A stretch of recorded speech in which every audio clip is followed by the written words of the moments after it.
sikur të ishin klasë, do të thonë bashkëveprime në grup, do të thonë punë grup. Por megjithatë nuk është diçka që është e pamujtur mu realizu edhe virtualisht. Tjetër, skema të ndryshme, skema shumë koncize, do të thonë një material shumë i strukturuar, sepse ndoshta edhe imazhi por nga nxënësit krijohet shumë i qartë nëpërmjet një skeme. Dhe për realizimin e një procesi, për shpjegimin e një koncepti. Tjetër, material menova dhe situatat e rastit. Pse jo, ndoshta edhe një bashkëbisedim shumë i bukur do të kishte kenë online mësuesi bashkë me nxënësit, duke diskutuar situata të ndryshme problemore, si t'i japim zgjidhje, sikur ju t'ishit një pozicion të caktuar, çfarë masash do të merrnit, pra duke kriju larmishmëri që mos kena monotoni në gjatë zhvillimit të lëndëve, rastin konkret bazat e sipërmarrjes. Sfidë tjetër në veti do ta quaj edhe burimet e ndryshme të informacionit. Kena anku vazhdimisht s'kam ku marr informacion, s'ka informacion. Por edhin se është edhe problem kur ka aq shumë informacion dhe ti duhesh me selektu, duhesh me përzgjedh burimet e informacionit, duhet me selektu patjetër informacionin që është i vlefshëm në lidhje me ato synimet e lëndës, në lidhje me moshën e nxënësve, sa janë gjendje me përthith, lidhje me një temë ose një çështje të caktuar, cilat janë ato informacione që janë të përshtatuna ose të adaptuar me trejat e tregut dhe trejat e industrisë, sepse ka dhe materiale që janë të vjetruara, prandaj kjo ishte sfidë tjetër në vedi. Më thonë problem edhe kur ke material shumë, me ditë me selektu dhe me ditë me sistemu në vendin e duhur, në kohën e duhur, për njerëzit e duhur. Krijimi i materialeve lehtësisht të përdorshme edhe nga vetë maturantët. Është një gjë shumë e mirë që është bërë në platformën Mësovet, përveç që është ofruar materiale për mësues, është kënaqësi që edhe vetë nxënësit me aksesu këto programe, me marrë vetë materialet ku dojnë, me gjetë vetë një format materiali që ato dëshirojnë për e marrë informacionin, pse jo me testu edhe vetin për nivelin e njohurive, deri ku ato me testu, pra sa i kanë përmush kompetencat, ku janë me një program të caktuar, sa duhet me arrit dhe sa i ka me koha për me arrit këto objektiva. Krijimi i materialeve në përputhje me programin e maturës shtetërore. Mu ndoshta edhe më ka qellu një sfidë plus, sepse lana vetë është pjesë e programit të teorisë profesionale, dhe pikërisht temat që ishin planifikume janë përfshime në këtë program. Dhe mendoni që është një punë kolosale për me kriju edhe informacion narrativ, që me siguru tana metodat, tana mënyrat e mundshme, që ato me marrë gjithë informacionin e nevojshëm për me kënd përgatitur për një sfidë kaq të madhe që më mërmendja ma të riskum këtë rast se maturantat nuk është kërkush tjetër. Dhe hajde që të bëjmë që me dhanë sa më tepër informacion. Unë mendoj edhe diçka tjetër që në këtë realizimin e këtij materiali kanë kontribu me sugjerimet e tyne, me vërejtjet e tyne dhe shumë mësues tjerë, dhe cilët janë gatshëm me bashkëpunu dhe normalisht i ftoj që ta pasurojnë më tepër edhe lanën bazat e sipërmarrjes, se kanë mjaft që përmështu, këtu nuk është fundi i kësaj gjë, ka boll materiale tjera dhe mënyra tjera për me përmirësu, dhe t'jenë gatshëm me ofru maksimalisht, sepse kjo është ndihma vetme që mund t'japim sot për sot, dhe prap për me e përmyll, mund tham që hartimi i materialeve mësimore ka me kënë dhe do të metet sfida kryesore e arsimit dhe formimit profesional. Dhe mi gjitha, ajo që ne na gëzon është që nuk është një sfidë e pamujtur. Është një sfidë shumë e mujtur dhe që tanë bashkë mund të kontribojmë për me e përmirësu dhe për me realizu. Normalisht, duke bashkëpunu, duke bërë takimet her pas hershme, duke na organizu në mënyra të tilla, çdo gjë mund të arrihet. Ju falenderoj për vëmendjen. Kaq kisha për prezantimin. Për këtë ekspoze, padyshim të shpejtë të gjithë asaj pune që është bërë për një kohë të shkurtër, pune që ndërkohë që është vërtet një punë shumë e madhe. Ti përmende disa elementë që janë të rëndësishëm si bashkëpunimi në grup. Platforma Mësovet këtë gjë e lejon që mësuesit i organizojnë nxënësit që të punojnë në grupe, duke i dhënë dhe situata rastesh apo edhe situata konkrete që ata mund të realizojnë që të mos merremi vetëm me dhënie njohurish, por edhe me zhvillim aftësish konkrete, ato që ti përmendë situatat e rastit në profesion. Skemat gjithashtu janë të realizueshme. Platforma Mësovet për ata që po fillojnë tani ta përdorin një çik më seriozisht, kuptojnë që ka një element që është për mosh magjik. E adhuroj, më duket një nga ato zgjidhjet fenomenale që ta bëj mësimin ndërveprues, që është HPSP-ja, që skemat mund të ndërtohen në mënyrë të tillë që nxënësit të ndërveprojnë me informacionin, të ndërveprojnë me situata konkrete, të luajnë. Nxënësit mësojnë shumë mirë kur luajnë me njëri tjetrin dhe HPSP-ja e bën materialin shumë më interaktiv për t'i vënë ata në lojë. Kemi këtë lloj sfide shumë të madhe që nxënësit natyrshëm janë të sfiduar për të realizuar procese mësimore, të përfshihen në mësim duke qenë që janë në shtëpi dhe nuk kanë atë kontaktin fizik me njëri tjetrin, por këto lloj elementësh që kanë brenda elementin e lojës, loja natyrshëm nxit të jep kënaqësi. Nxënësit rrinë me orë duke luajtur lojra. Nëpërmjet PSP-s mund të luajnë lojra që nxisin edhe shtyjnë këto lloj mekanizmash. Lida po thotë edhe këto puzzle-at apo fjalëkryq që të gjithë janë të realizueshëm nëpërmjet aplikacioneve të ndryshme, por që janë edhe pjesë e këtij aplikacioni. Për sa i përket punës në ekip, Mira e përmendi punën në ekip, që është një vlerë e domosdoshme që mësuesët të bashkëpunojnë me njëri tjetrin.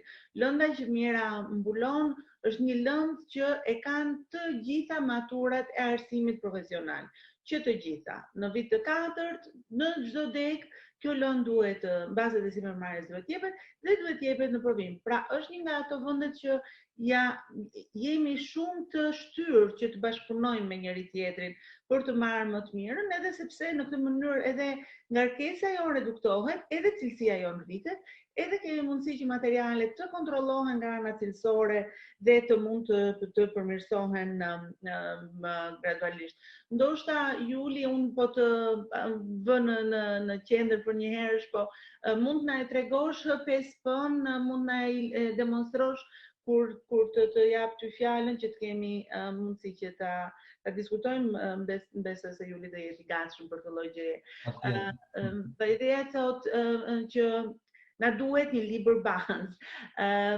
E kemi thënë, po e rithemi që libër Skills for Jobs nuk nxit prodhimin e librave, por nxit shumë fort prodhimin e materialeve digjitale që janë të uploaduara në një platformë e cila është në pronësi të shtetit shqiptar, pra do kalojnë gradualisht, tani ajo është duke u ruajtur tek Skills for Jobs, por që do i kalojë AKFP-s dhe që mund të përdoret masivisht nga të gjitha shkollat e arsimit profesional, dhe këto lloj materialesh mund të përmirësohen vazhdimisht, sepse pronësia është e të gjithëve dhe kjo është në fakt edhe magjia e demokratizimit të informacionit, është si puna e Wikipedias, që në fillim ishte shumë e pabesueshme, sepse kushdo mund të hynte dhe të shkruante gjëra, tani nga që ka një numër shumë të madh kontributorësh, mundesh që të ndërhyjë, cilësia po rritet gjithmonë më shumë dhe është shumë më e kontrolluar. Edhe ajo çfarë ne po shohim deri tani me këtë bumin e përdorimit Mësovet është pikërisht edhe ky feedbacku që po marrim në mënyrë të vazhdueshme nga mësuesët për sa i përket elementeve të përmirësimit të cilësisë së materialeve, sidomos kur lëndët janë kaq transversale siç është lënda e bazave të sipërmarrjes. Zamira, unë shoh që është Zamira në linjë. Zamira Shej është duke bërë një punë shumë të mirë me marketingun digital. Zamira, mund të kërkoj të flasësh, a mund të vënë... Po, shumë. Okej, si e? Mirë, faleminderit. A mund të tregosh të lutem si ka ndodhur puna e marketingut digital dhe si materiali është bërë aq interaktiv? Unë lëndën e marketingut e japë për herë të parë këtë vit. Ju e dini, një pjesë e mirë e dini që unë jam gjyshe lëndës gjuhës italiane. Ishte pak sfidë për mua që në momentin që mu ngarkua. Materialet I kisha të pakta dhe vetmja mundësi se ku mund të drejtohesha ishte tek platforma e cila kishte një bazë materiale për marketingun digital. E filluam që në shkollë realisht sepse aty gjija materialet dhe I shpërndaja në mënyra të ndryshme me nxënësit duke ju dhënë shënime. Pa I futur akoma tek mësovet, sepse me thënë të drejtën isha pak skeptike në këtë drejtim, në mënyrën se si do ta organizoja. Isha e panjohur vetë në radhë të parë me platformën, që të mund të ndihmoja nxënësit. Kështu që u detyrova ta eksploroja pak vetë më shumë, të futesha në detaje, me ndihmën e siditës e të Inesit, të cilat janë përgjigjur realisht në çdo moment të ditës dhe të natës. Duhet ta them që ne punojmë dhe natën, nuk domethënë deri në orët e vona ne jemi non stop nëse na duhet në një ndihmë e vogël dhe ato kanë qenë gjithkohë prezente.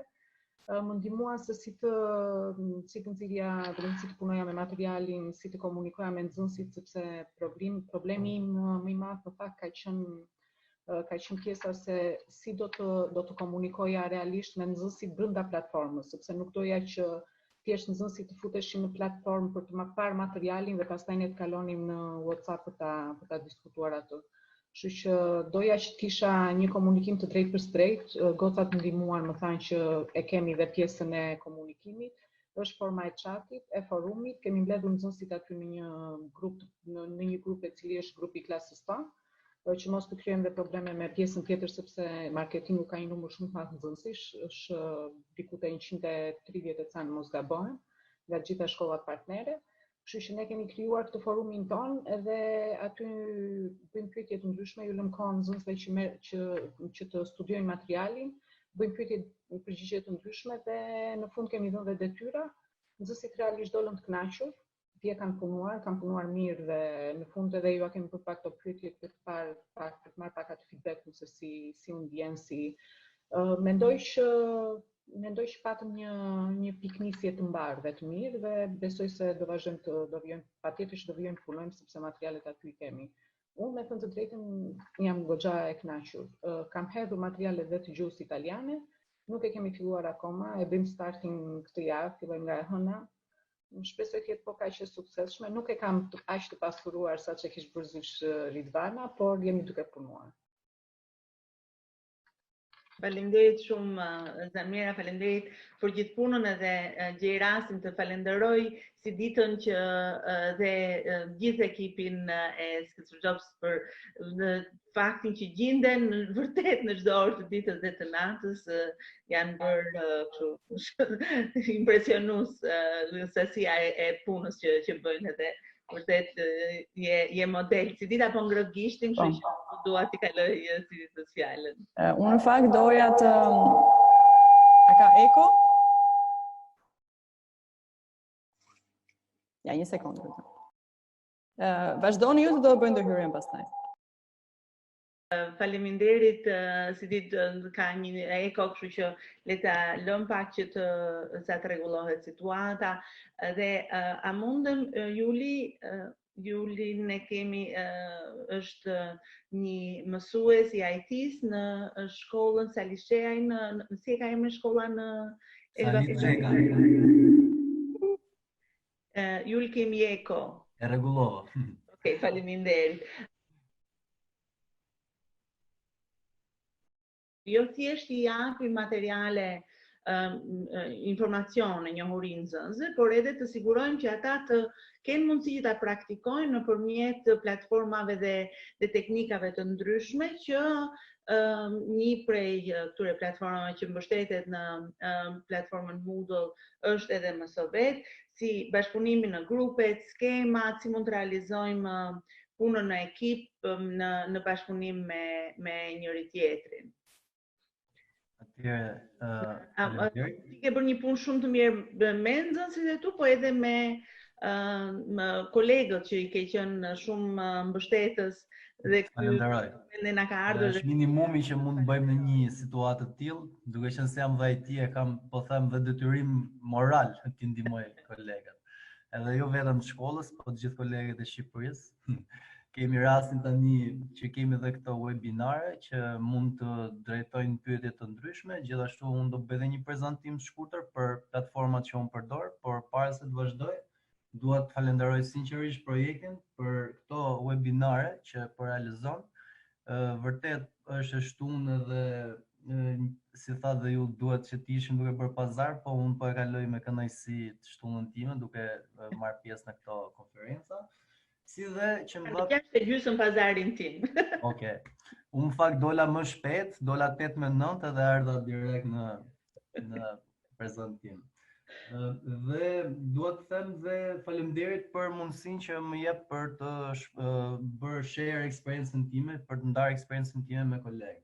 Atëherë, në fakt, të prezantimi zysh mirë se gjeta vetëm për materialet, gjithë besoj dhe unë dhe kolegë tjerë kemi ato vështirësitë, kush më shumë e kush më pak.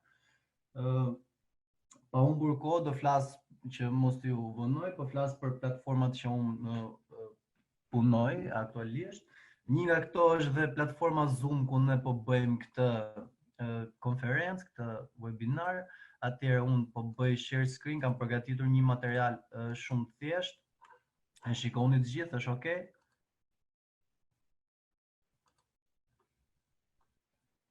Okej, po vazhdoj. Atëherë Zoom si një platformë e besueshme për mësimin në distancë. Të gjithë e dim që Zoom është një software, është dhe aplikacion mobile për komunikimin audio-video online. Atëherë duke qenë se është një software që mund të përdoret për aplikacion, për telefona dhe për kompjutera, një pjesa më e madhe e nxënësve zotëroi një pajisje të tillë për telefon ose kompjuter, kështu që është një software ose një platformë shumë e rëndësishme që kam zgjedhur për ta përdorur për të zhvilluar mësimin në distancë. Personalisht kam testuar dhe platformat të tjera, siç është dhe Skype, po më duket sikur Zoom, për shkak të karakteristikave që ka, është bërë posaçërisht për edukimin.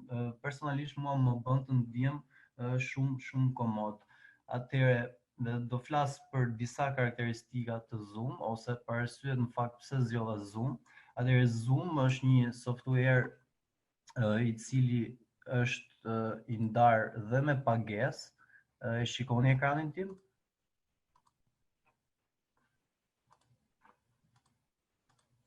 Po e shohim mirë. Okej, jo, e kam fjalën jo prezantimi, po shikoni browserin. Jo, shohim prezantimin ende. Okej, do ta Gloje.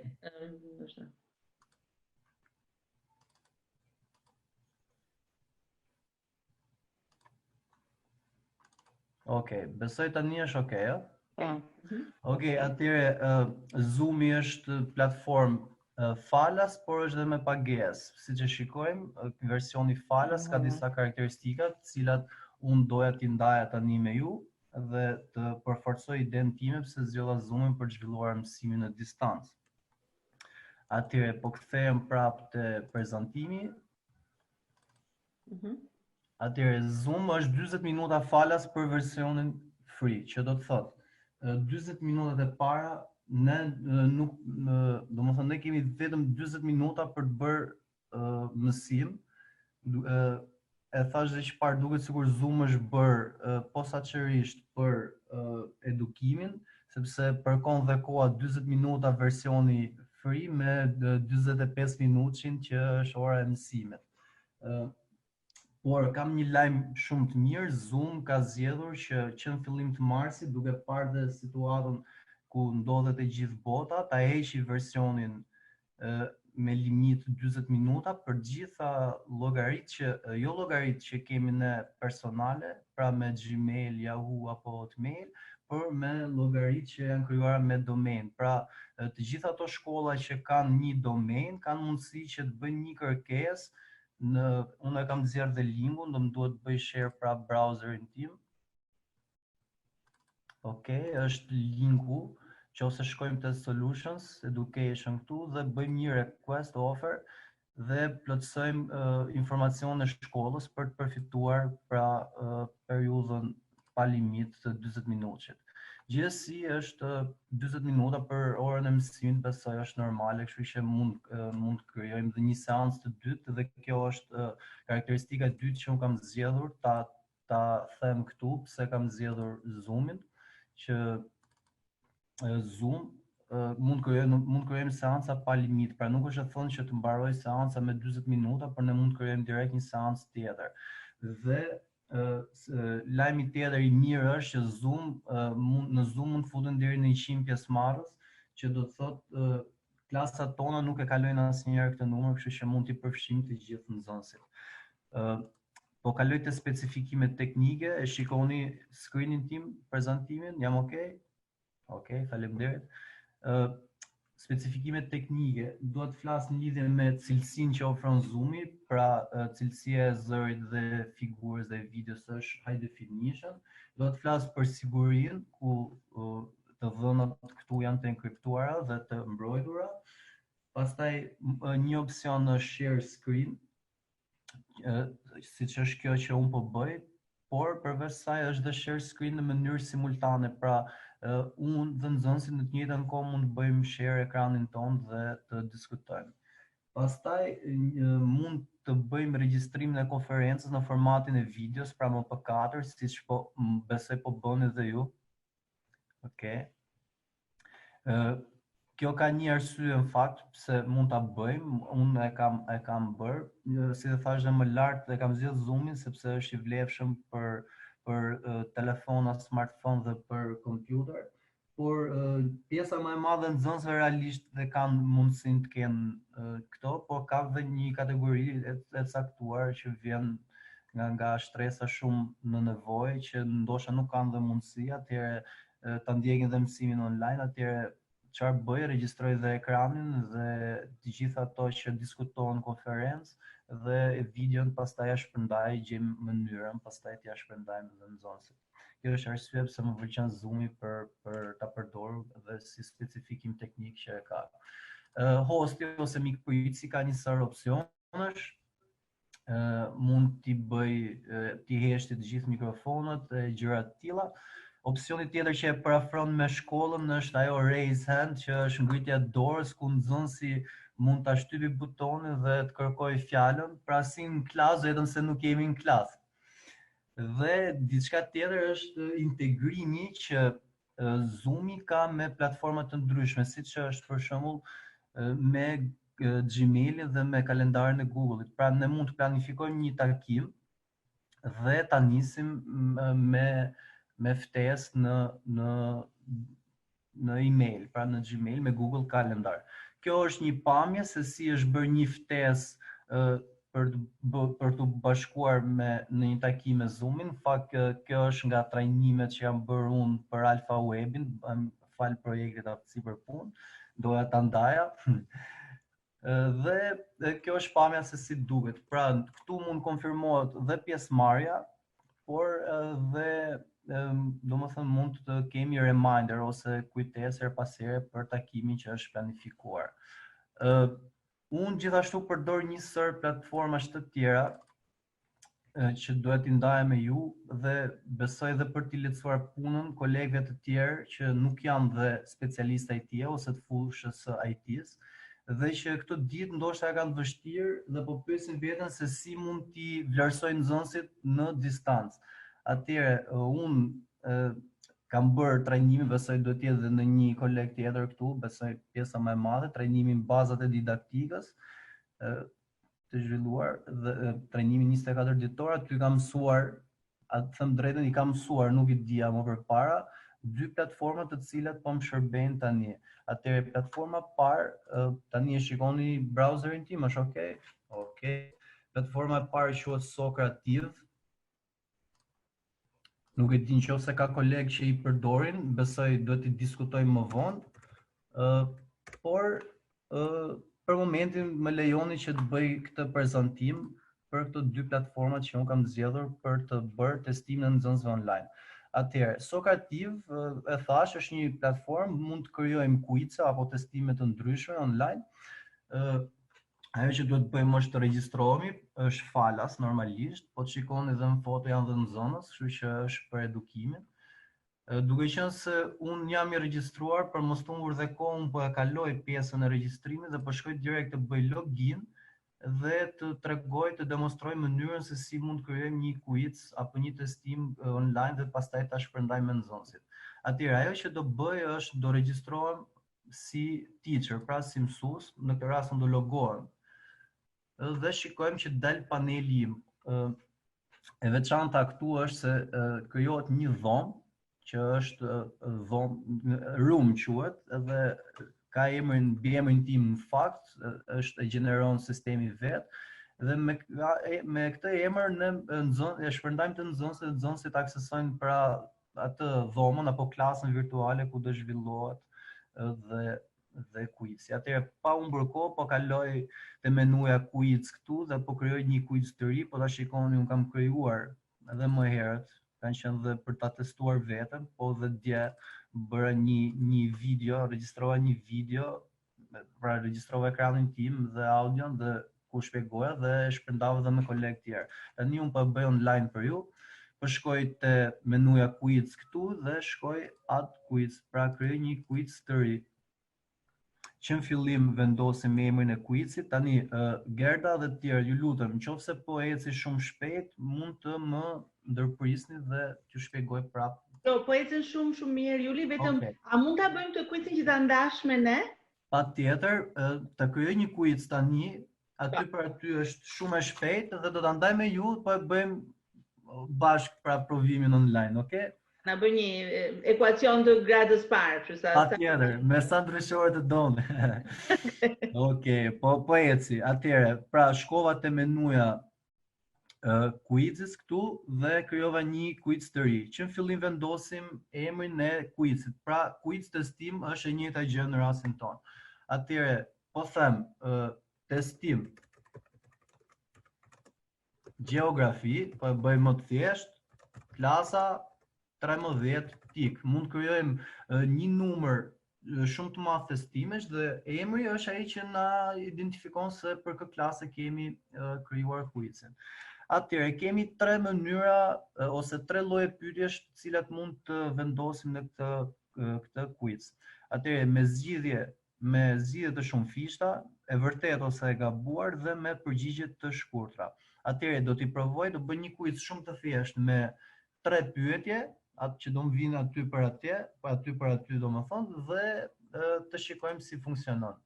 Atëherë, klikova për të shtuar një pyetje me zgjidhje të shumë fishta. Atëherë, në seksionin këtu vendosim pyetjen. Pyetja është, po siç e thash, po bëj thjesht për qëllime demonstrimit dhe për këtë arsye është një quiz shumë i thjeshtë, ndoshta më duket edhe kështu i rëndom fare. Atëherë, cili është kryeqyteti i Italisë?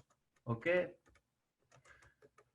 Dhe këtu kemi shënuar pyetjen, mund të selektojmë opsionin e formatimit për ta bërë bold, italic, underline ose në rastin e formulave matematikore, për shembull x-i në katror, mund të përdorim opsionin këtu, pra siç e bëra unë x-i në katror. Okej? Mua jam në gjeografi, nuk po e përdor, jam shumë mirë. Në pjesën e majt të pyetjes shikojmë dritaren dhe një plus, mund të shtojmë foto. Pra për ta bërë këtë quiz sa më interaktiv, atëherë mund të shtojmë foto. Po zgjath të shtoj një foto shumë të shpejt. Nuk e di, do kemi një foto të shkarkuar, jo nuk kam. Okej, pa shkarkuar një Roma.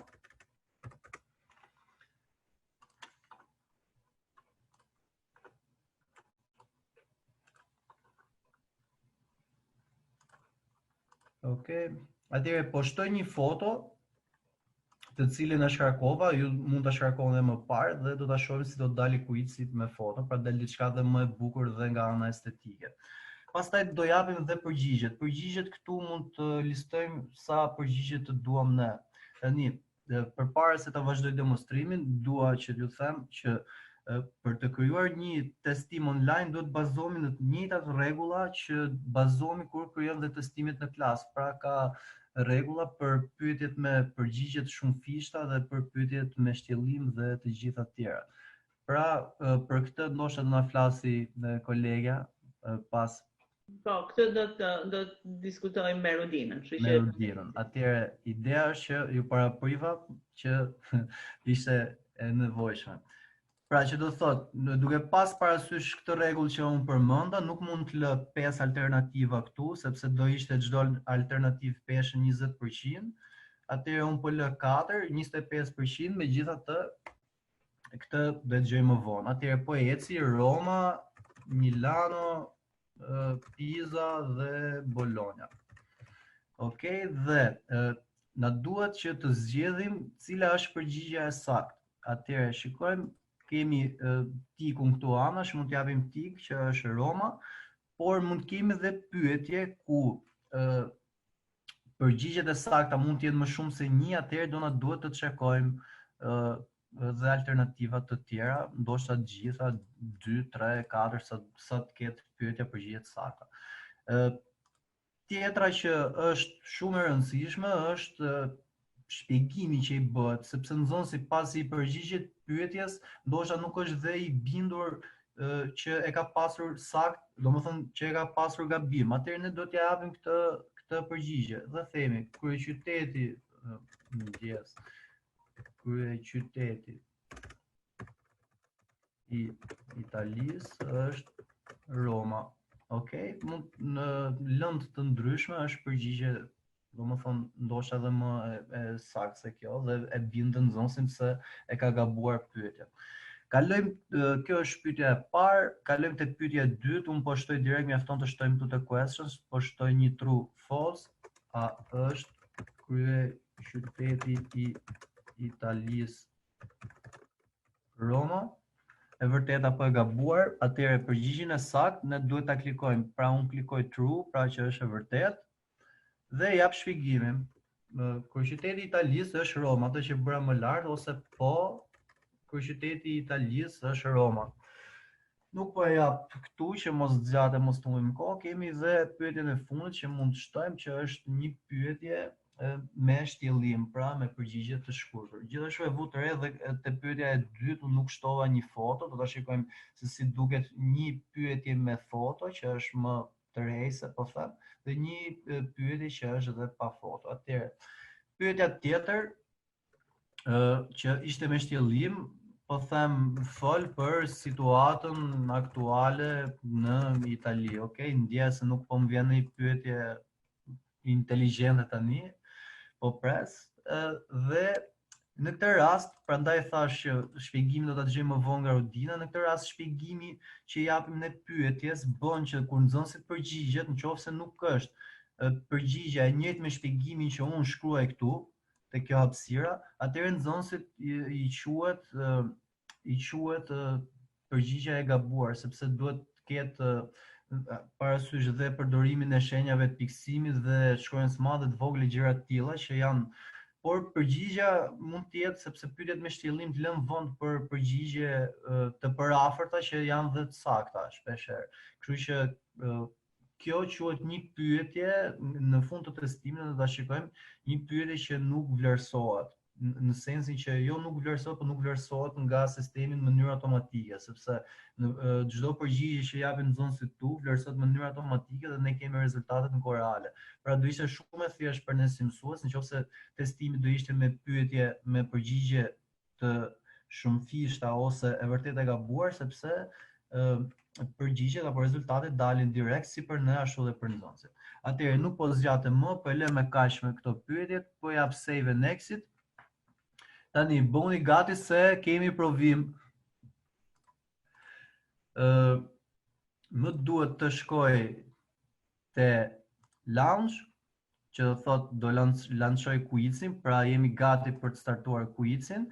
Ndërkohë ju do shkruani Sokrativ, shkruani të gjithë Sokrativ, dhe në momentin që do shkoni te login këtu, do logoheni si student. Edhe njërë po e përsëris, do shkoni të gjithë te Sokrativ. Në momentin nuk keni nevojë të regjistroni asnjë account. duhet shkoni vetëm te login dhe student login, pra të logoni si student. Nuk do krijoni asnjë account.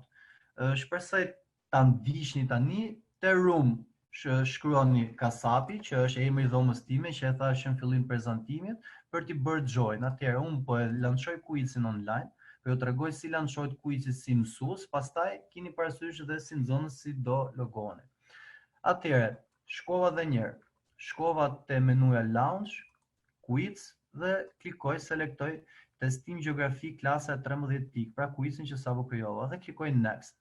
Atëherë, selektoj mënyrën se si ose metodën se si unë do ta marr përgjigjen apo feedbackun. Kërkohet emri, sigurisht që nuk ka testim që nuk kërkohet emri i nxënësit. Ti bëjmë shuffle questionsave, që do thotë ti rendisim pyetjet në mënyrë të ndryshme, pra nëse do marrim klasën me 10 nxënës dhe kemi 10 pyetje, probabiliteti që 2 nxënës të kenë pyetjen e parë të njëjtë është ndryshme. Pra dikush mund të ketë pyetjen e parë pyetjen 1, dikush mund të ketë pyetjen e parë pyetjen 10 te dikush tjetër. Pra kjo është ajo. E njëjta gjë edhe me përgjigjet. Ju këshilloj që ti selektoni, ti checkoni, ti aktivizoni në fakt këto opsionet, sepse kjo minimizon mundësinë për të kopjuar, edhe pse është një provim online, gjithsesi është e mira që ti klikoni. Marrim feedbackun e përgjigjeve dhe shohim rezultatin final. Janë të gjitha të pesta ato që janë të mundura të chekohen, të jenë aktive. Dhe klikoj start. Atëherë, momenti që klikoj start, më falni se unë pas kam dalë se jam loguar dhe si student. Do ta bëj edhe një herë gjithë procedurën, është shumë e shpejtë për mua, nuk vonohem. Okej, atëherë unë e kam startuar aktivitetin. Pra, i gjithë provimi sa po krijova është online. Tash jam në pritje të nxënësve. Atëherë po logohem me incognito, për arsye që mos dal prap logout nga akaunti im. Dhe shkoj te login, student login. Pra, nuk kam nevojë të krijoj asnjë account apo të logohem nëse e keni krijuar tashmë. Shkruaj room name Kasapi dhe më pas më kërkohet që të vendos emrin tim. Unë po shkruaj emrin nxënësi Juli. Okej, çon si ka. Dhe klikoj done. Dhe shikoj më shfaqet në mënyrë të menjëhershme pyetja e parë. Fol për situatën aktuale në Itali. Kjo në fakt ishte pyetja e tretë që unë gjenerova kur e krijova quizin. Në këtë rast ajo më shfaqet e para sepse unë i bëra shuffle, pra i ndryshova renditjen që mos kemi të minimizojmë. Atëherë shoh që kolegët janë loguar, Lori Juli best friend këtu besoj, i ka gjetë të dy, duket që është ai ti. Okej, si dita, bravo. Okej, shikoj që jeni loguar, atëherë po i përgjigjem dhe unë. Anin tënd sepse është apo mundem ta bëj unë këtë gjë? Më thuaj. Ajo e bëkam unë. Okej, në rregull. Është okej. Okej, e bëm vetëm domethënë provimin, testimi nuk varet nga unë fare. Unë vetëm shikoj nxënësit që janë loguar dhe shikoj dhe përgjigjet. Mund edhe ti fshej përgjigjet, por dhe mund t'i shoh këtu. Pra, mund t'i shfaq ose ti zhdu, domethënë që mos e shoh. Pra shikoj që janë përgjigjur nxënësit dhe në këtë rast e mira e këtij provimi është se është pa kohë, sepse e ka në dorë mësuesi në momentin që do ai, siç i ka lajmëruar nxënësit, pra 40 minuta testim, për ta mbyllur provimin, pra mund t'i bëjmë finish. Atëherë do përgjigjem dhe unë ndërkohë që të shpjegoj se si funksionon, si delët e nxënësit dhe ta mbyllim me Sokrativin. A është kryeqyteti i Italisë, Roma, është përgjigje saktë dhe shikojmë që del përgjigja është korrekte dhe del tabela okay. Ndërsa pyetja tjetër që ishte në fakt pyetja e parë që krijova dhe këtu modele e treta, shikojmë që del dhe foto, e dalloni dhe ju sa tërheqëse u bë dhe si testim. edhe nga ana vizuale, mund t'i bëjmë zoom dhe ta shohim foton. Fatkeqësisht kjo i ka për masë të vogla, prandaj nuk bëhet më shumë zoom. Atëherë, në këtë rast unë do jap një përgjigje të gabuar, ka stile që ta shikojmë se si shfaqet rezultatet e nxënësit. Cili është kryeqyteti i Italisë? Unë mendoj që është Milano. Atëherë, përgjigja është e gabuar dhe shikojmë që më shfaqet e përgjigja e saktë. Pra nxënësi ka mundësi që direkt pas e i përgjigjet shikoj dhe cila është përgjigja e saktë. Pra, shikon që është Roma dhe shpjegimin se kryeqyteti i Italisë është Roma. Pra, besoj kam qenë i qartë. Po ta shikon. Ka dy pyetje. E para është që kush është diferenca midis Sokrativit dhe Google Forms, dhe e dyta, a mundet nxënësi të kthehet mbrapsht dhe ta rregulloj përgjigjen e vet mbasi e ka dhënë një herë përgjigjen e pasaktë dhe i ka dalë edhe feedback, i ka dalë dhe çelësi. Atëherë, që ta mbaroj këtu, do përgjigjem të dyja pyetjeve sepse kam dhe një platformë tjetër, ajo është akoma më interaktive, si thatë dhe ju më përpara që nxënësit mësojnë shumë mirë duke luajtur. Ajo është më shumë si lojë dhe i tërheq dhe më shumë nxënësit, ndryshon nga Sokrativi vetëm për shkak të limitit kohor që ka. Do kaloj dhe atje, po më parë më lejoni që ta mbaroj, mos t'ju ha dhe më shumë kohë. Atëherë, shikojmë që janë përgjigjur saktë një nga dy pyetjeve, pra 50%, sepse ka një pyetje që nuk është e vlerësueshme, siç e thash dhe unë, që është pyetja me shtjellim. Klikoj OK dhe këtu mbaron gjithçka për nxënësin, ëh. Nga ana tjetër jam mësues dhe shikoj që llogaria nxënësi që unë klikova është përgjigjur pyetjeve gabim. Dhe çfarë ndodhi? Ja përfundo gjithë aktivitetet, pra gjithë provimit dhe mund shikoj pra raporte të detajuara pastaj për provimin që bëra. Për shembull, shikoj që Fationi është përgjigjur pyetjes 3, klikoj te pyetja 3 dhe shikoj show names dhe gjej ku është Fatosi ose Fationi. Situata rënd fare me buzëqeshje, okay? Sonila, faleminderit që na motivon. Etj. Pra i shikoj dhe përgjigjet që ja dhënë nxënësit. Pra, këto janë ato përgjigjet me shtjellim që e ka mësuesi në dorë pastaj ta bëj vlerësimin është saktë apo jo.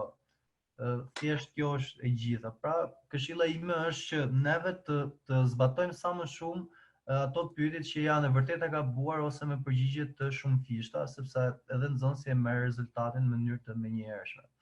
Okej, pastaj që ta mbyllim gjëja tjetër e mirë është se në përfundim ne mund të marrim të gjithë raportin, pra të gjithë rezultatet, mund t'i gjenerojmë për gjithë klasat dhe t'i çojmë me email. Mund t'i shkarkojmë ose mund t'i ruajmë në Drive. Tjetra, mund t'i shkarkojmë në mënyrë individuale në formatin PDF provimet e nxënësve. Pra, mund t'i çojmë prapë me email, mund t'i shkarkojmë apo mund t'i ruajmë në Drive. Pra ka gjithë këto opsione. Po bëj vetëm një, po bëj gjithë klasën, ose se do më gjenerohen shumë provim, duke qenë se ishte klasa shumë e madhe. Po gjeneroj, po e shkarkoj në fakt. Edhe presim, duhet një kohë sa të gjenerohet, besoj gjenerohet në formatin Excel. Okej, nuk po unë më shumë kohë, ideja është që gjenerohet, është e sigurt që gjenerohet, thjesht do të ketë një problem tash me internetin ose në gjë tjetër. Ka problem.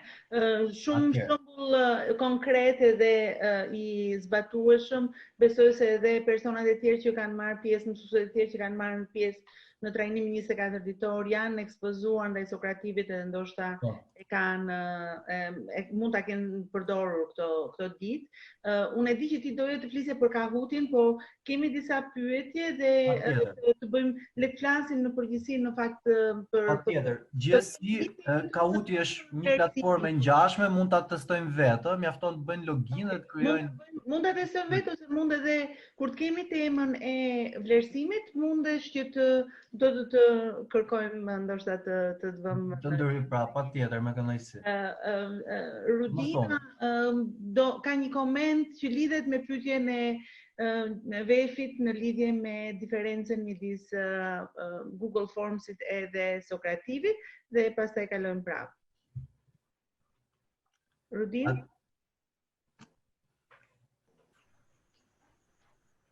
Dakord, atëherë ju përshëndes gjithëve Përshëndetje. dhe gëzohem që po shihemi edhe kështu virtualisht. Në fakt kemi pas për të takuar tek shkolla pranverore në këtë ditë. Dhe gjithsesi po takohemi për një gjë shumë të rëndësishme, aq më tepër në këtë situatë që është me vlerë, mendoj shumë me organizimin i këtij webinari, duke qenë se kjo është një përvojë, kjo lloj situate pra mësimin kushtet e shtëpisë është një përvojë e re për gjithë dhe jam e bindur që gjithë mësuesit, jo vetëm në shkolla profesionale, por edhe kolegët të shkollave tjera po bëjnë të pamundurën që të arrijnë sa më mirë rezultate në këtë lloj kushtesh. Mënyrat, të them të drejtën, përmendi mira për artimin e materialeve mësimore, folën për platformën, nëse shkollat tjera nuk i ka gjetur të përgatitura, kjo situatë ne shkollave profesionale partnere të projektit Aftësi për Punë deri diku na ka gjetur të përgatitur, qoftë edhe për sa i përket platformës, sepse në fillim të kësaj situate, nëse të gjitha shkollat po mendonin se çfarë mënyre të përdoren që të komunikojnë apo të realizojnë mësimin kushtet e shtëpisë, ne në fakt e kishim rrugën pak të shtruar në këtë drejtim, sepse e kishim një platformë dhe një platformë jashtëzakonisht shumë e mirë, të cilët një pjesë e mirë e mësuesve ishim familiarizuar me përdorimin e kësaj platforme, por edhe një pjesë e nxënësve. Për të dalë tani tek pjesa e asaj që na prezantoi Juli, që ishte një prezantim shumë i mirë dhe në vlerë, por për të kthyer përgjigje pak edhe pyetjes së Vetit, e cila kundërshton me Google Form. Në fakt, nëse marrim krahasojmë këtë lloj kuici që sapo na prezantoi Juli me Google Form ka mundësi të ofron pak më shumë mundësi për të hartuar pyetje. Nëse unë e shoh këtë mënyrën që prezantoi Juli më shumë për të realizuar një mini test të shkurtër, një quiz të shkurtër, sesa një test përmbledhës, pra që kemi të bëjmë me vlerësim përmbledhës, apo me detyra. Google Form t'jep përveç pyetjeve me alternativa, përveç pyetjeve vërtet e gabuar, pyetjeve të shkurtra, t'jep edhe mundësi për paragrafe, t'jep edhe mundësi për me foto, me lidh, me çiftu. Pra ke mundësi, për sa i përket strukturës së testit, në Google Form ke mundësi më të mëdha për të përfshirë pyetje të llojeve të ndryshme. Pyetje të cilat kuptohet për lëndë të ndryshme, secili kërkohen pyetje të llojeve të ndryshme. Pra struktura e testit mund ndryshojë nga një lëndë në një lëndë tjetër. Unë Google Form e shoh më afër realizimit apo përmbushjes së qëllimit të një vlerësimi, qoftë përmbledhës, por qoftë edhe të detyrave të cilat mund t'i jepen apo mund t'i dërgohen nxënësit për t'i realizuar edhe gjatë orës së mësimit online, për të ndërvepruar. Për sa i përket, pastaj nëse duam të flasim për testet, ne kemi në platforma mesovet.al na ofron një mundësi jashtëzakonisht shumë të mirë për realizimin e testeve, qoftë edhe testeve përmbledhëse. Është e vërtet, sepse ashtu siç ajo që na prezantoi Juli, që na ka pak probleme për sa i përket pyetjeve, realizimit pra në test të pyetjeve të strukturuara që kërkojnë përgjigje, që përgjigjja jo gjithmonë mund të jetë fiks. Atëherë në këtë raste as testi në platformë nuk e lejon një gjë të tillë, por ka shumë më tepër mënyra, do të thënë mundësi pyetjesh që ne na lejon, qoftë edhe pyetjet e strukturuara apo ti organizojmë apo pyetjet e nivelit të lartë, sepse kuptohet ne vërtet po bëjmë mësim në kushtet e shtëpisë, por vlerësimin ndoshta do flasim në një seancë tjetër për vlerësimin. Vlerësimin duhet të përpiqemi që nxënësve t'ja u bëjmë në kushte të barabarta. Atëherë, në këtë rast, unë qoftë edhe për sa i përket testeve, mini testeve, mënyrave për të ndërvepruar, qoftë me një diskutim, qoftë për sa i përket lojrave të ndryshme, qoftë për sa i përket edhe vlerësimit përmbledhës, ne mund të realizojmë shumë mirë nëpërmjet platformës Mësovet. Dhe ajo çka na mbetet ne është të nxisim nxënësit që të përdorin këtë platformë, sepse ne kemi tashmë këtë platformë. Unë mendoj në gjykimin tim nuk është e nevojshme të kërkojmë mënyra tjera për me realizu testin, kur këtë na ofron platforma Mësovet Pikal. Dhe gjithashtu kuptohet edhe Google Form është një metodë shumë e mirë për detyrat të veçanta. Unë aktualisht po përdori Google Form, e kam përdor edhe për vlerësimin përmbledhës, për një pjesë të nxënësve, sepse kur kishin vlerësimin përmbledhës të 3 mujorit, sipas planifikimit, jo të gjithë nxënësit e klasave e paraleleve ku do realizoja testin ishin të loguar në platformë dhe një pjesë të nxënësve kam realizuar testin e 3 mujorit vlerësimin përmbledhës me anën e platformës, pra direkt në platformë, që ajo është jashtëzakonisht gjë shumë e mirë, sepse në kohë reale nxënësi edhe merr përgjigjen në përfundim dhe edhe për mësuesin është e thjeshtë, sepse nuk ka nevojë të bëj vlerësim tjetër, nxënësi e sheh në moment se ku ka gabuar, pra tek cila përgjigje ka gabuar dhe kuptohet, aty i del se cila përgjigje ka gabuar, por nxënësi ka nevojë ta di tamam se pse ka qenë gabim dhe unë e kam zgjedhur në këtë mënyrë, pastaj mrapa duke i dërguar testin e zgjidhur edhe për ato pyetje të cilat mund të kenë qenë me alternativa, por kanë kërkuar zhvillim për të arritur tek alternativa e saktë. Dhe limitin e kohës e lën sa të duash, e shfaq para nxënësve në momentin kur do ta shfaqësh. Limitin kohor e cakton vetë, pra ka 45 minuta në kohën kur nxënësi fillon ta realizoj testin. Pra, unë në gjykimin tim, për sa i përket vlerësimit shumë mirë, vlerësimi përmbledhës mund të realizohet nëpërmjet platformës Mësovet, ndërsa kuptohet edhe kuicet apo detyrat e tjera.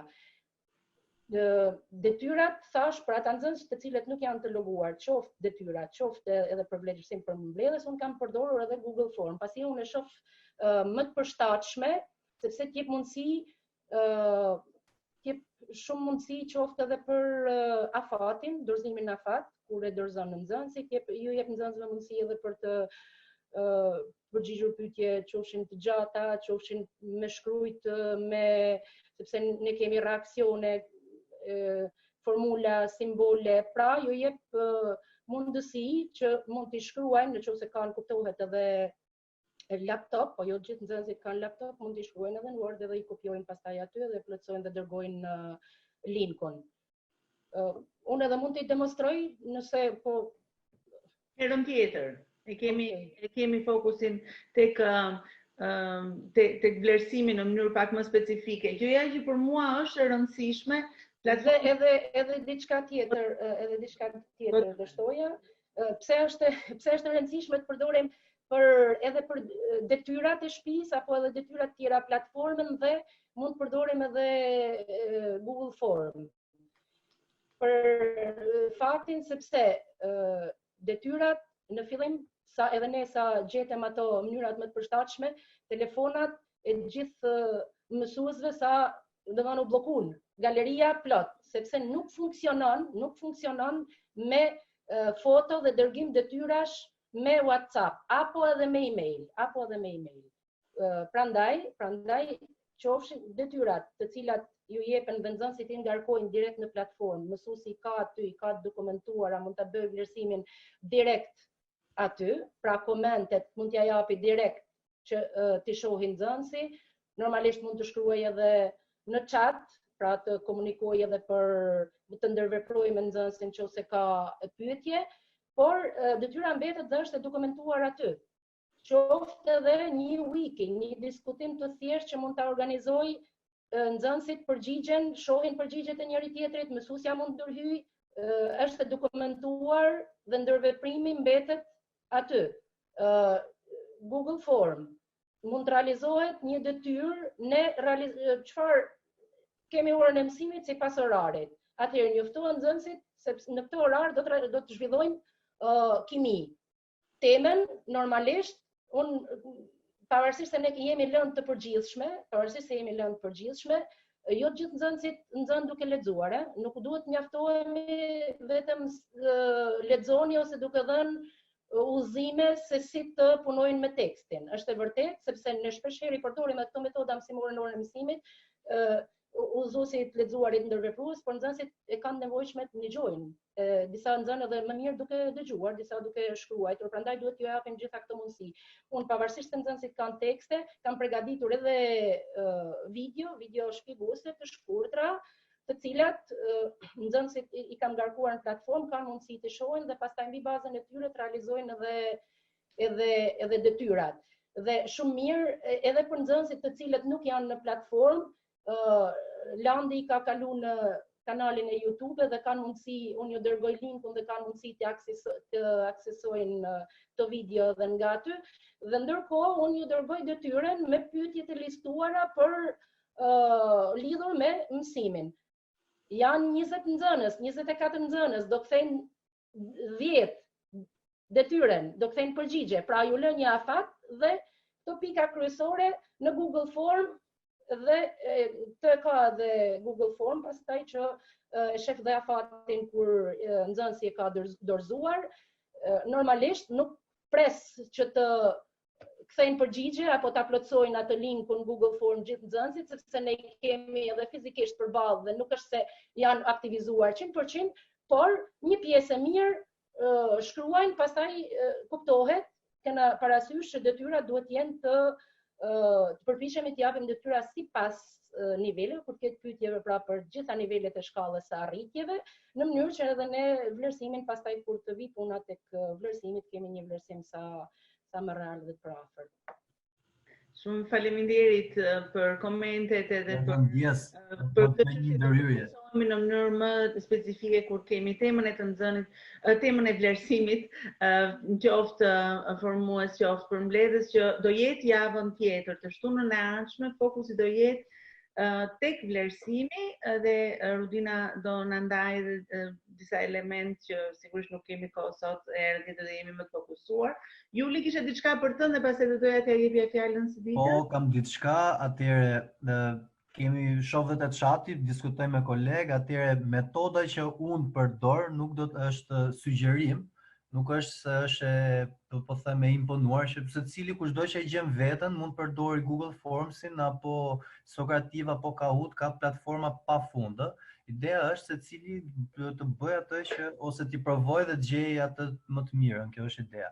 Dhe tjetra që kam është do bëj dhe një share screen, do t'rregoj dhe një nga platformat që unë kam filluar ta përdor së fundmi dhe që është shumë efektive, mosove.al. Okej, do t'rregoj H5P.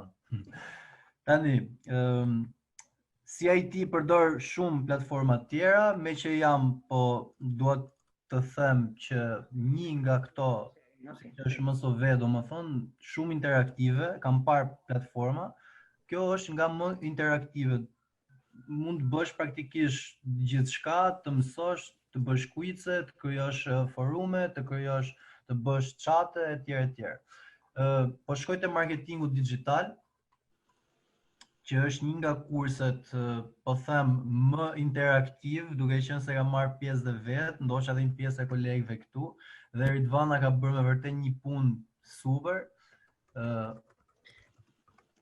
Për marketingun digital duhet ta përmendim që është realizuar në bashkëpunim me industrinë dhe kjo është edhe e veçanta e kësaj lënde.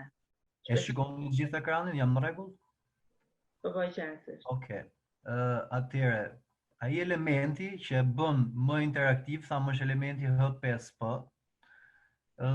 desha ta tregoj te marketingu digital sepse ka një, po them, një loj, një si fjalë kryq, nuk e di ta them tamam se si mund ta quajmë këtë, gjithë besoj kemi luajtur nga një të tillë. Të gjejmë fjalët brenda kutijës, edhe nxënësi pasi ka marrë mësimin, ka mësuar çfarë është Google, Facebook, Snapchat, gjitha këto që shohim këtu anash, gjitha këto rrjetet sociale. Atëherë ne aktivizojmë atë që ai ti përforcoj këto ide me këtë formën H5P, që siç e thash është shumë interaktive. Atëherë duhet gjejmë për shemb fjalën Facebook, ja unë e gjeta Facebook, TikTok, kaloj shumë kohë para kompjuterit dhe telefonit këto kohë, kështu që kam nevojë për ndihmë. Okej, LinkedIn, Google e tjerë. Google është kështu, YouTube e tjerë. Pra, në përfundim, unë gjeta 4 nga 10 dhe shikoj edhe zgjidhjen pastaj që ku ishin këto fjalë që nuk I gjeta. Për shembull, WhatsApp është këtu në fund. YouTube është në këtë formë e tjerë. Pra, metoda shumë interaktive. Gjitha këto dhe të tjera do të them janë të marketingu digital, po besoj dhe pjesa tjetër e kurseve, të cilat unë si kam naviguar, domethënë, I ka të gjitha. Si kjo zgjidh opsione sakt, për shembull, nëse kemi një pyetje, cili nuk është komponent, e shikojmë që përgjigjja është e saktë, kemi butonin next, pra kjo e bën me vërtet interaktive të rejse për nxënësit, kështu që dua me vërtet I falenderoj të gjithë ata që kanë ndihmuar, kanë marrë pjesë dhe vazhdojnë punojnë me shumë orare të zgjadhura, me pasion me të gjitha për na sjell neve një platformë të tillë që me vërtet na lehtëson jetën. Mund të flas akoma më gjatë për platforma, po prek këto më profesor. Besoj se hap pas hapi, është më mirë. Okej. Unë kaq kisha, po e ndaloj ekranin, ju faleminderit për vëmendjen. Juli. Si ditë nëse mundesh? Shumë faleminderit, në fakt gjatë diskutimeve dolën disa prej aspekteve që unë doja të theksoja. Për sa I përket marketingut digital, në fakt ndërhyrja ishte pas ndërhyrjes së mirës, e cila foli për materialet. Ne po përpiqemi që ndërtojmë një standard për materialet mësimore, me idenë që t'i përdorim këto materiale edhe si një farë mënyre vendosjes së standardeve të industrisë.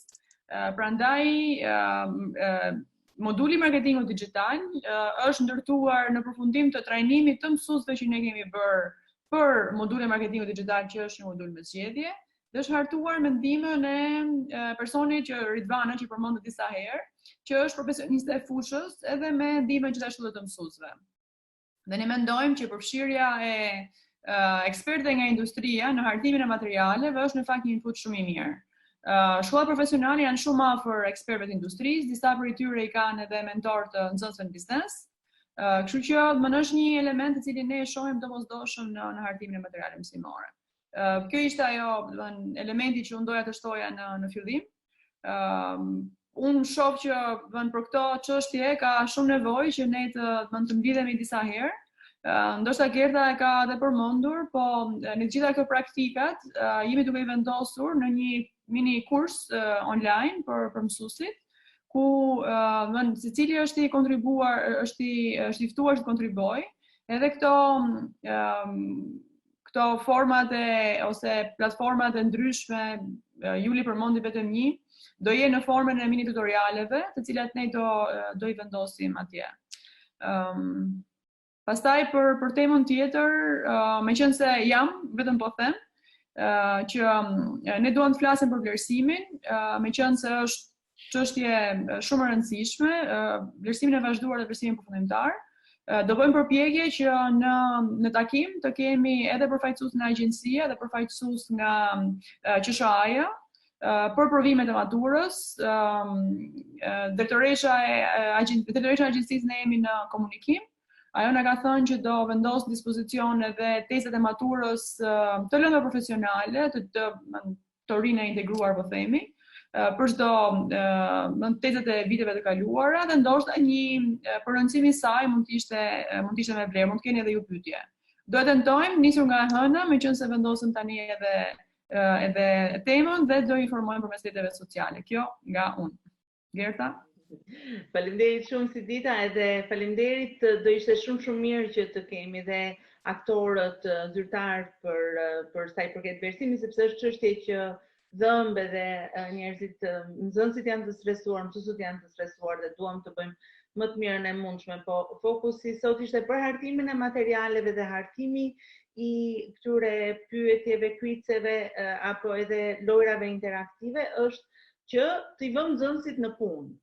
Unë përsërisë edhe aksionin tim, nëse nxënësi nuk bën, nuk ka për ta mbajtur mend, nuk ka për ta mësuar. Kështu që këto quizet e vogla në një anë e shtyn nxënësin që të ulet e të punojë, edhe ta zgjidhi, duke në pamje të parë sikur jemi duke harxuar kohën, po nuk është e vërtetë, nxënësi po ulet dhe po shkruan. Dhe kur përgjigjja na vjen në kohë reale, qoftë nëpërmjet platformave, gjitha platformat e kanë këtë lloj kapaciteti që ti ta vendosësh me limit kohor, edhe me ajo shuffle-i, shpërndarja e pyetjeve që redukton rrezikun e kopjes, që të mbledhim që nxënësit të bëjnë punën, por nga ana tjetër ne nuk e kemi mundësinë që të marrim feedback nga sytë e nxënësve apo na ndjekin apo jo. Këto lloj quizesh të formimit të vazhduar na bëjnë të kuptojmë çfarë koncepti nxënësit nuk kanë arritur ta kuptojnë mirë. Nëse një masë e madhe e nxënësve diçka nuk janë përgjigjur saktë, do të thotë që ne nuk e kemi shpjeguar mirë. Kthehem një çik punën nga vetja, jo thjesht nga tjetri. Dhe çfarë bën kjo tjetër? Unë po shoh mësuesët që po masakrohen me këto, që marrin fotot në WhatsApp dhe po bëjnë vlerësimet me shkrim si për fotos WhatsAppit, më duket masakër. Për mua është shumë e rëndësishëm shëndeti mendor i mësuesve. Ju lutem ruani veten. I kemi këtë lloj hapësirash që të mos e bëni këtë lloj lodhjeje. Leçoni jetën tuaj dhe jetën e nxënësve, edhe i mbani nxënësit në tonus. Sepse është si puna e muskujve. Nuk e di ju ka ndodhur që të ecni këto kohë, po lodhemi shumë shpejt sepse muskujt nuk po i vëmë në punë. Edhe ky muskuli kur nxënësi thotë më se e shoh kur të dua unë, mund të filloj dhe të plagështohet, kështu që mbajeni nxënësin në tonus nëpërmjet këtyre ngacmimeve të vogla, qofshin këto Sokrativ, Kahoot, Google Form, Mësovet, shqyqyr zotit, opsione kemi shumë dhe shqyqyr zotit kemi se kujt i drejtohemi për ta pyetur që kur ngecim. Pyesim Rodinën, pyesim Julin, pyesim Siditën, pyesim gjithë ekipin e madh Swiss Contactit. Herën tjetër do fokusohem një çik më shumë tek vlerësimi me të dyja format e vlerësimit, po sigurisht duke i dhënë një çik më shumë fokus vlerësimit për mbledhës dhe pyetjeve të mëdha për vlerësimin e nxënësve, kështu që mund të kemi, ju mundeni të njoftoni nxënës maturant, ndoshta nëse doni që do kenë pyetje, nëse ne do kemi sigurinë që do jenë prezent agjencitë e mëdha, nëse keni pyetje. Unë ju falenderoj vërtet shumë për vëmendjen. Kemi qenë gjatë gjithë kohës që të gjithë edhe ne ishim interaktiv. Kjo ishte një nga ato webinarët që na bëri të punojmë edhe ne dhe kjo e pash që njerëzit i mbajtin çik më të tonizuar, kështu që ju falenderoj shumë Juli për këtë dhe shpresoj ju uroj shëndet këtë javë edhe në vazhdim dhe shihemi të shtunën e ardhshme. Faleminderit gjithëve. Faleminderit, mirupafshim gjithëve. Mirupafshim.